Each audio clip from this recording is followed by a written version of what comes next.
tolerate it at all. It's a very dangerous personality trait to have in this industry. I'm telling you this right now. You're going to be done.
What's up YouTube, it's your boy FTEJerez and I'm back with another video. Now today's video is a special one. It's one that has been awaited for a long time and it is finally here. Now my bad for taking so long to post it. I've been very busy for the past few weeks. Personal things, professional things. I have to deal with these things. I'm only human. Now without further ado, let's get into the video guys. How to become an airline pilot, how to deal and pass the selection exams, the aptitude tests, and ace them. This is part 2, how to become an airline pilot. Let's get into it. FTEJerez forever.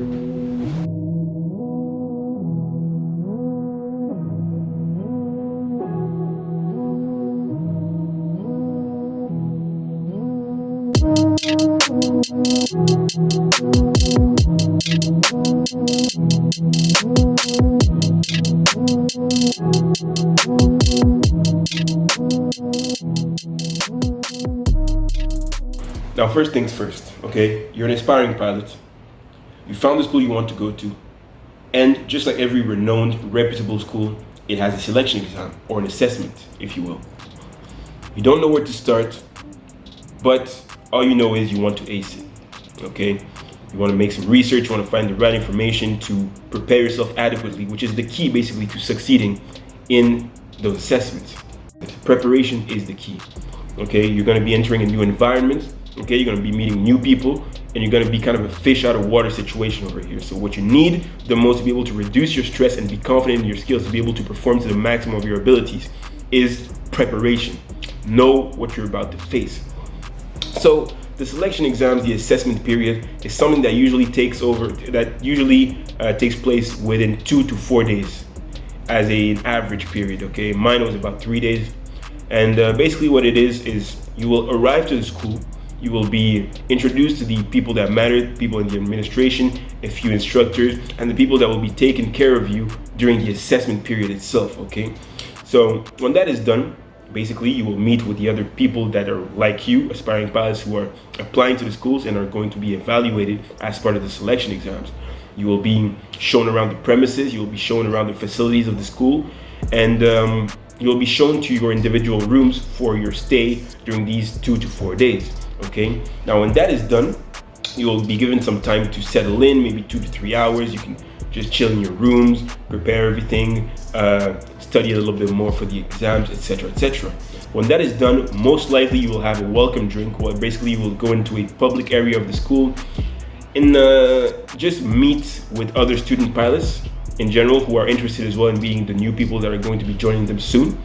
And basically you need to understand that in these selection exams, everything is evaluated, okay? It's not just about how you perform and how much you scored in these individual exams. It's also about the way you present yourself and the way you socialize and interact with other people. So everything matters. You need to present yourself in the light of somebody who is sociable, who can talk to people, who can ask questions, help other people, and definitely as a benefit, as something beneficial to you. You should ask student pilots who are already in the school about what you can expect from these selection exams, okay? We're human. That's the way we help each other. That's the way we get information from other people, okay? So that's the overview of the thing.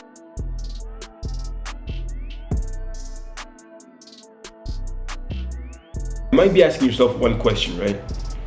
I'm going to the assessment. I do not really have any specific material to prepare myself, but that is also part of the challenge, because the school assesses your ability to prepare for something you do not know about. You have Google, you have the internet, you have everything at your disposal to be able to prepare adequately. Since other people have done it, you can do it too, but you have to prepare. If you're the kind of person who's like, oh well, they never gave me anything to prepare, so I'm just gonna go there, freestyle, and do it, you're going to fail. I'm just telling you this flat out. All that matters is to show that you have basic mathematical understanding, basic physical understanding, you can reason verbally, and you can reason scientifically enough to be able to be a pilot. You will be tested in hand-eye coordination, you will be tested in the way you communicate, you will be tested in the way you solve mathematical equations and problems quickly in your head, not too complicated, okay? And you will be tested on your personality, obviously, psychologically, by interviews, and the way you interact with other people in group exercises. Let's get into the meat of the subject. Let's talk about the main topic of the subject, which is the actual exams you'll be passing. So there's two categories in the way that I'm concerned, right? So it's going to be written tests and computerized tests, which are also called aptitude tests. So there's a website called Latest Pilot Jobs, which is the website that I use personally for my own training before I got to the assessment. I graduated from the school called FTEJerez in Spain, Andalusia, which is one of the best top 3 schools in Europe, and even one of the best schools in the world, actually. So if you're trying to apply for schools such as CAE Oxford, CTC, or even FTE, I definitely recommend you go to latestpilotjobs.com, and you'll be provided with basically a plan where you can subscribe for a month or 3 months, depending on your needs, to be able to prepare for these assessments. Now, all schools will have some kind of variation of these exercises. It's not going to be exactly that. If you can obviously find something that is better for you, do it, do your own research, but this is just something that I can give you. And if you're going to FTE, CAE, or CTC, this is going to be 100% perfect for you. Okay, so I'm going to give you a little rundown on the written exams first. So you have the math test, for example, okay, describes as follows. This basic test in applied mathematics screens your understanding of the basics, multiplication, division, and subtraction, as well as speed, distance, and time calculation.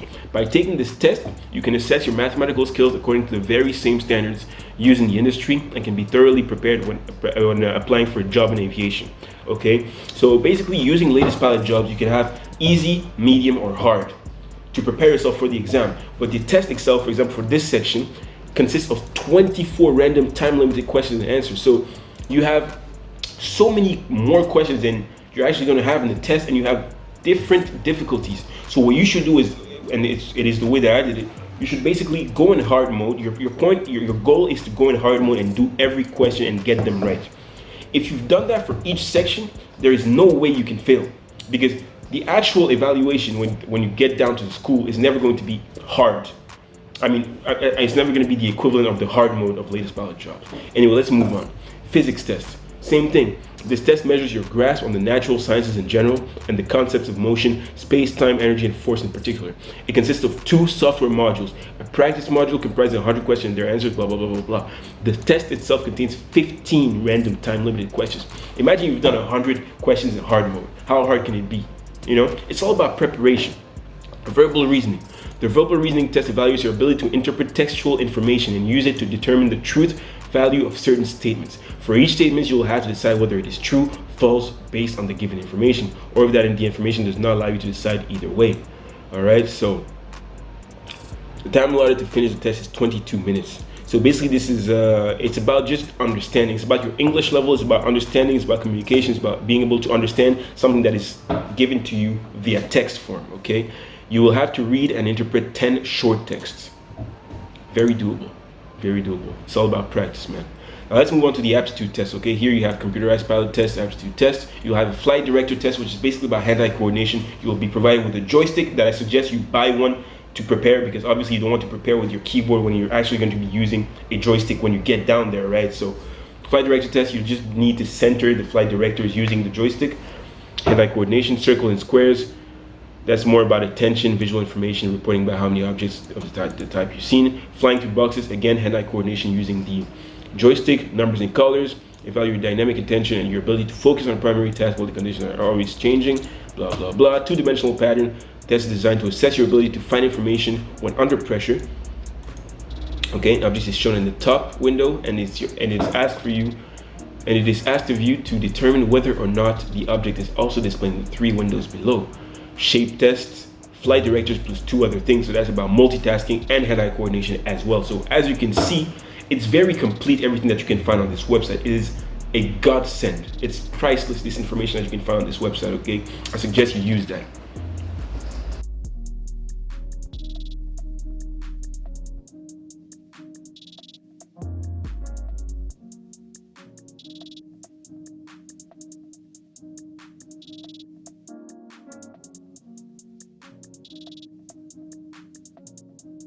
Move on to the other part of the assessment, which has to do more with your yourself as a person, your personality, the way you perform under pressure, okay, and less with the more scientific parts and the way your brain works, right? We're going to cover the interview, the personal interview, and the group exercise, okay? So first things first, the interview. It is very, very important for the interview, right, that you be completely honest with the person that is interviewing you.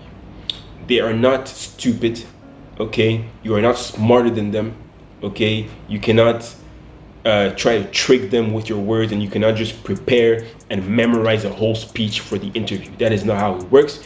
And doing that is the quickest way to be banned from the school or be banned from applying for like the next year or so. If you not want that to happen, be honest with yourself, be an honest person, and just reply to the questions that are asked of you, okay? And you should be fine. Like I said, on latestpilotjobs.com, they will be giving you usual questions that you can expect, so you can prepare yourself mentally for experience. Like for example, they might ask you, talk to me about a time where you've had to show leadership. Talk to me about a time where you had to disagree with someone. How did you handle the situation, okay? By having these questions, like on Latest Pilot Jobs, and reading them, at least you can prepare mentally something that really happened in your life, so it takes you less time than somebody else, for example, to answer them. But you have to be truthful, and you have to just be yourself, okay? The best trait of an airline pilot is somebody who's honest, not somebody who's trying to trick people, because as soon as the interviewer sees that you're trying to trick him by thinking you're smarter than him or outsmart him in any way, you're done. You're done. That is not tolerated in the aviation industry. Okay, pilots who are not honest, that is not tolerated at all. It's a very dangerous personality trait to have in this industry. I'm telling you this right now. You're going to be done. Now, the interview, like I said, he's going to be asking you questions about yourself. He's going to be asking you questions that basically delve into your physical and psychological well-being, basically, and he's going to assess whether or not your reason for joining the school is valid, whether you're actually passionate or you're doing it for money. They just want to see that you're doing it for the right reasons, okay? There is such a thing as a pilot who's doing it for the right reason and somebody who's not, okay? If you're trying to do it for money, that is not the right reason to do so, because you're not going to go far in this industry if you're doing it for money, because at some point you will break. I'm telling you that because aviation is not easy. It is not easy at all. If you do not like what you're doing, you will break. It's not easy, it's not for everybody. That's just a fact. I love aviation, but I know for a fact that it's not for everybody. There's very difficult moments, very difficult situation where you have to just keep pushing. When you're done with the actual interview, he might try to surprise you with a little problem solving. Now, I'm not sure 100%, but most people will have that, and it will be different for everybody. Like for example, me, I had a little problem to solve that he wrote down on a piece of paper. And honestly, it's something very doable. It has to do with math. It's just a little problem you need to solve, calculate some things, calculate some times, what works, what doesn't work, assess all possibilities, and give him what he wants. Now let's move on to the group exercise. For the group exercise, I'm going to be completely honest with you. In my time when I did the assessment, there was no group exercise. But just like getting a job at anything, not even in aviation, group exercise have to do with the way you interact with people and the way you basically discuss with other people to be able to make a decision, right? So they just want to assess whether or not you're somebody who's shy, reserved, who doesn't speak, or somebody who's too dominant, who's trying to always take the lead for everything. There's a difference between being dominant and being a leader, okay? You have to be able to actively listen to other people. You have to be able to communicate in a manner that is not aggressive to other people, and you have to be able to listen to everybody's opinion and form a solution based on all of that. And the reason why this is important is because in cockpit it's two of you, okay? Body language is not a factor in cockpits because you're seated and you're not moving, okay? There's a lot of things that have to do with just your personality and being able to work as a team to come up with a solution. If you become a captain one day, when you become a captain, you'll have to make decisions based on the emergency that you're facing. You'll have to take opinions from the cabin crew. You have to take opinions from your first officer. And if you're somebody who doesn't listen to other people, it is very accident prone because you can kill people by just thinking you're always right. That is a bad personality trait to have. So that's what they're trying to see in the group exercise. How do you deal with the problem with people around you who share different opinions from you? Group exercise is an assessed discussion exercise that involves a small group of candidates, usually 8 to 10 people, following a question posed by a member of a firm's recruitment team. A few examples below. What items would the group save from a burning house and in what order? Discuss a topical issue in the news and reach a conclusion. So it's things of that nature. So don't worry about the actual content of the question. It's more about the way you handle the situation, not about your knowledge about the situation, okay? Because they talk about topical issues in the news and stuff like that. They're not really assessing what you know about the news and everything like that. They're just assessing the way you communicate about the issue. That's what's important, okay? As a pilot, you will not always know everything, and it is better to say truthfully that you do not know than to try to make up things. Okay, that's called intellectual honesty, and it's also very important. If you're somebody who's always trying to lie when he doesn't know things, that is a red flag.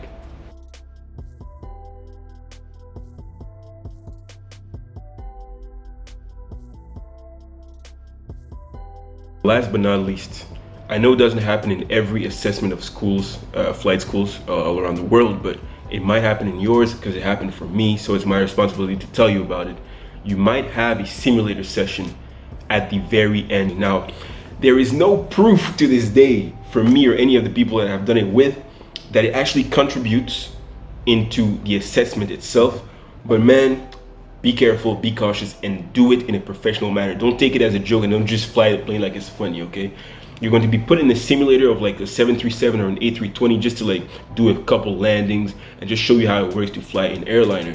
And I think personally, you know, like I said, everything matters. I think they actually like look at your attitude and when you're flying it and how seriously you're taking the thing. I mean, obviously, for me, it was an amazing experience flying, like being in a simulator of a 737. It was crazy. And obviously, I took it seriously because it's just, man, I want to nail that landing. I just want to show to people that even with that experience, I can make it happen, you know. So it was a fun experience. And like I said, don't goof around, take it seriously. Nobody knows whether or not it actually counts, but you should take it as if it does.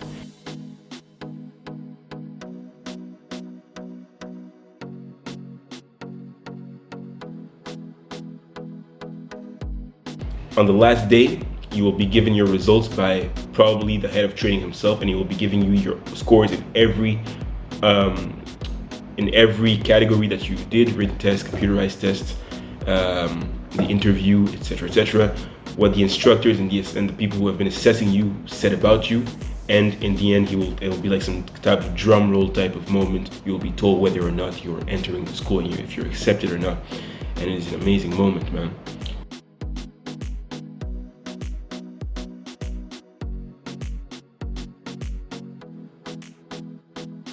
Now, it is important for you to understand that a good first impression is of the utmost importance, and I will explain to you why. Like I said in the beginning part of the video, at the beginning you will be shown around the premises. You will have a welcome drink where you will meet with other student pilots, and you will meet as well with instructors, and you will meet with people who take care of you during the assessment. But when you enter a new environment for the first time, right?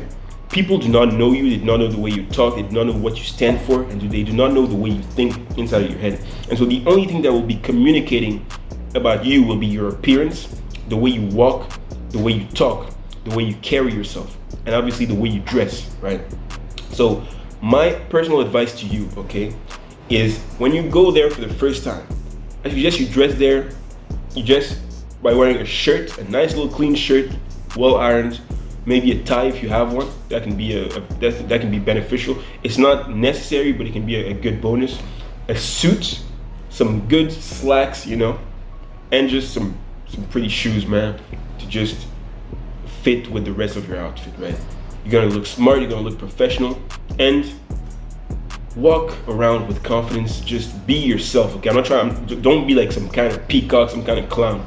Be yourself, but you have to show that you're somebody who's serious just by the way that you dress, okay? If you're showing up to that event, dress the part, acting the part, and showing that you're somebody who's serious, that already goes a long way.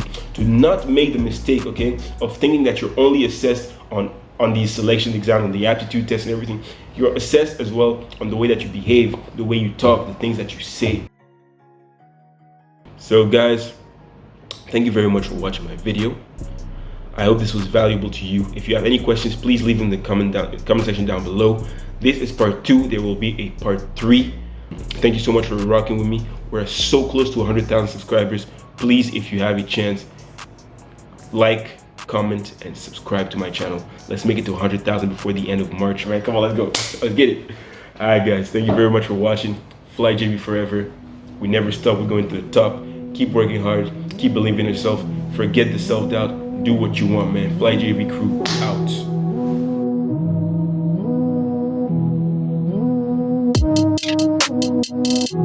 out.